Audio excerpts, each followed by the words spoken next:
and let us all do we can to build a better future. For their actions.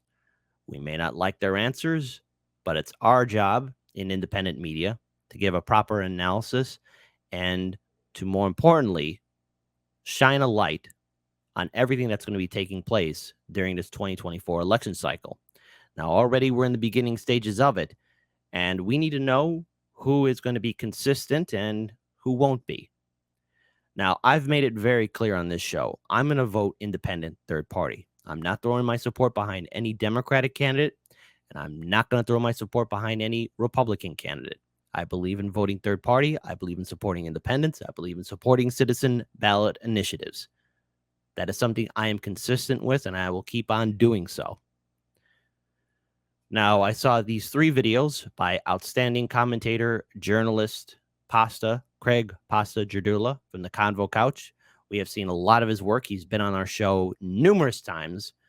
And look, RFK Jr., as much as I respect the fact that he is potentially maybe giving the Democrats a headache, some of his answers, especially in regards towards deleting his tweets supporting Roger Waters, was extremely disappointing. I know a lot of people in independent media have already been talking about this, but shout out to Pasta to actually get his question answered. I urge everyone to please support his work and to follow him on social media. He has been consistent in reporting and doing, again, great field work. And shout out to his colleague as well, Fiorella, and everyone else he collaborates with. So, again, let's first pull out the big video. And that is the one where he was able to ask RFK Jr. why he deleted the tweets supporting Roger Waters and also his position on Israel and Palestine. So let's check it out. Mr. Kennedy, a lot of people are confused about the tweet storm. I call it the tweet heard around the world. A couple of tweets were put up in support of Roger Waters and then taken down. Do you want to give us a little explanation of why they were taken down and also your stance on Israel and Palestine? Yeah, I tweeted that. I made the tweet applauding Roger Waters' courage in opposing the COVID mandates and the Ukraine war. I was unaware of his position on Israel. And when I learned that, I immediately took it down. My position of Israel is that I support Israel. My family has a long relationship with Israel. I support its right to exist and its right to protect its security. And the Palestinians? And a humane outcome and a recognition ultimately of the aspirations of the Palestinian people is important for everybody. Thank you. Thank you. What do you make of it? Now, again, Pasta had to push on the issue of, well, what about the Palestinian people? Again, the actions that we have seen by Israel towards the Palestinian people have been downright deplorable. And as far as I'm concerned, the conflict has only been getting worse. There will never be a peace in our time, I fear, due to the actions of those in power. Now, again, it seems abundantly clear that you cannot deviate away from the mainstream narrative too much. And what I find disappointing is Roger Waters has always been consistent. Roger Waters has always been critical of the establishment of neoliberalism, calling out the madness that is war and tyranny and dictatorships and the abuse of power. And it's really disappointing. I was disappointed in RFK Jr. Deleting that tweet in support for Roger Waters because of what his opinion, his thoughts on the Israeli government.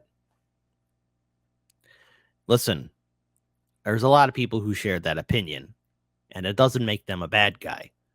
We have to address that there is a humanitarian crisis happening, especially towards the Palestinian people. Now, again, fantastic work from Pasta, but also he continues on in regards towards the blockade that is impacting Cuba. I want to pull this video up. It's only a short answer, but it's worthwhile to hear. Mr. Kennedy, recently on an interview, you said that your uncle has more streets named after him in Latin America than any other president that's held office. What is your position on Cuba? Are you willing to to get rid of the blockade on day one? Yes. Now, again, to Pasta's credit, he did indicate that there will be more videos coming out.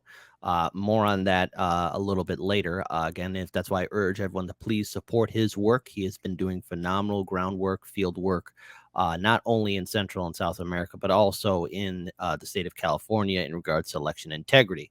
So we're getting some answers we like to hear and some answers we don't. Now, what I want to say to everyone watching this right now and probably watching this video segment as well, do not put these politicians on a pedestal. Do not think that they are going to be consistent with their words. Now, we are getting answers, but you have to remember how this game is played, especially if you're going to be part of the Democratic Party or the Republican Party. Yes, you can deviate away sometimes, and the party will turn a blind eye. However, you're only allowed to do so much.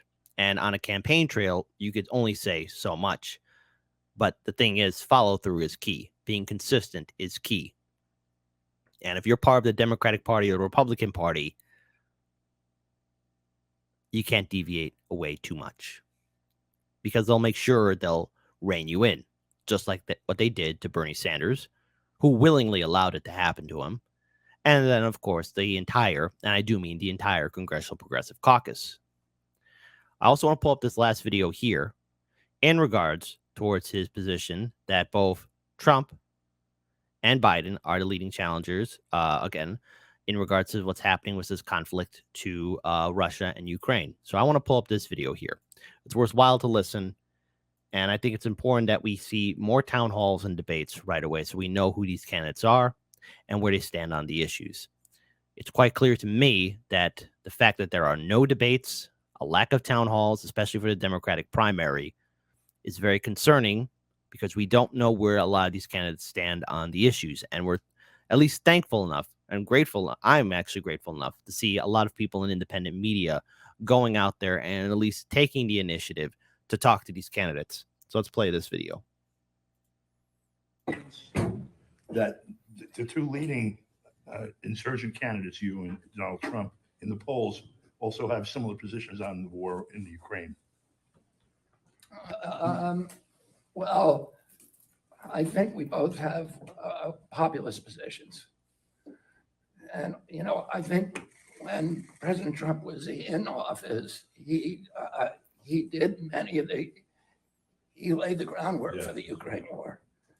So he walked away from the intermediate nuclear weapons treaty. He began integrating operations to create interoperability between NATO forces in the Ukraine, which the Russians said was a red line. They put the Aegis missile systems in Romania and Poland. And I think, you know, those were things that were mistakes that may have avoided the war. I'm just looking at it in terms of what it reflects about how the American people feel about the war in Ukraine. Well, I think, you know, listen, I think a lot of my positions are populist positions that appeal to people on the left and right. And the same was true with my dad. You know, when my father ran in '68, he got a populist coalition. He had whites, blacks, Hispanics, and basically people who had been alienated and left out of the system. And I think there's more and more Americans who feel that way today. 4 years later, most of the white or large numbers of those whites who had voted for my father in '68 voted not for George McGovern, but for George Wallace. So, you know, what I learned from that is that that every movement and every nation and every individual has a darker side and a lighter side. And that the easiest thing for a politician to do is to appeal to people's greed and anger and fear and xenophobia and hatred and bigotry. But those same people can oftentimes respond to a message of idealism. And so I think, you know, there's a lot of discontent people in this country who like Donald Trump because they're angry, and they should be angry because nobody's listening to them. And he's a guy who likes to break things. And a lot of those people feel like we want somebody, because we're angry, who is going to break things. But I think that we can also appeal to the better angels and the same people by saying we're going to create something, rather than just breaking things. All right. So what can we take away, at least from these 3 videos? And again, Paz, to his credit, indicated there will probably potentially be a few more videos that will be uploaded. Again, a huge shout out to him and his team for being on the ground, for interviewing and getting some questions. Now, I think I understand where a lot of you might stand on RFK Jr.'s answers. Perhaps you liked his response towards lifting the blockade off of Cuba, or didn't. Maybe you didn't like his answer on Israel-Palestine, or deleting his tweets in support for Roger Waters, which, again, I have to say, as myself, I've said on this show, I believe in free speech. I don't believe in censorship, and I believe that all that those attacks and smears towards Roger Waters was wrong. And RFK Jr. was wrong to delete those tweets, but it's over. It's done. The ink is dry. Now, again, what have we said on this show? If you participate in the Democratic Party or the Republican Party, you're part of the establishment. But, and this is with a caveat here, at least RFK Jr. is answering the questions. I can't see somebody like Marianne Williamson being consistent like that, or Biden, or anyone else. And in regards to this final video, in regards towards how Donald Trump has a huge amount of support, if this was any other Democratic candidate, they would not be acknowledging the fact that there are people who are angry and scared and feel like they have been dismissed by the government. This is something every single American in this country, every generation, no matter the color of your skin or who you worship or how you vote, I think universally we can all agree we have felt abandoned by our government and by the people that are supposed to represent us. In fact, let's have democracy in the chat. All right? Just to get a general overall feeling. Are you okay with the current system the way it is? Type 1 if you're fine. Type 1 if you're okay with just how things are. You're not angry. You're not upset. You're fine. A type 2 of, yes, I am angry. I feel abandoned. I feel betrayed. I don't trust the system. I don't trust our institutions. Every day is a struggle. Because let's face it, a lot of Trump supporters are angry. I understand where that anger is coming from. And that's something a lot of Trump and Bernie Sanders supporters had in common in 2016. I just think the messages are a little bit different. And RFK Jr. is acknowledging that there are people who are scared.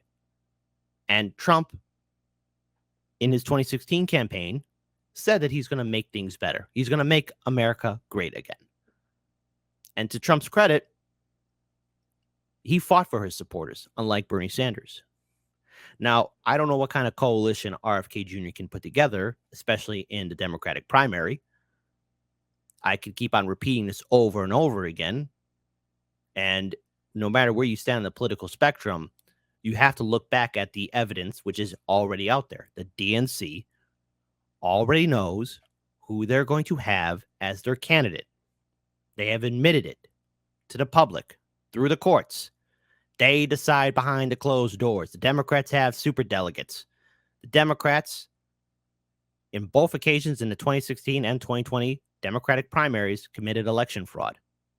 Now, of course, Bernie Sanders did nothing whatsoever to really acknowledge the fact that him and his supporters and his campaign was being, well, blocked at every turn. Now, I hope RFK Jr. has a plan, that he'll be consistent.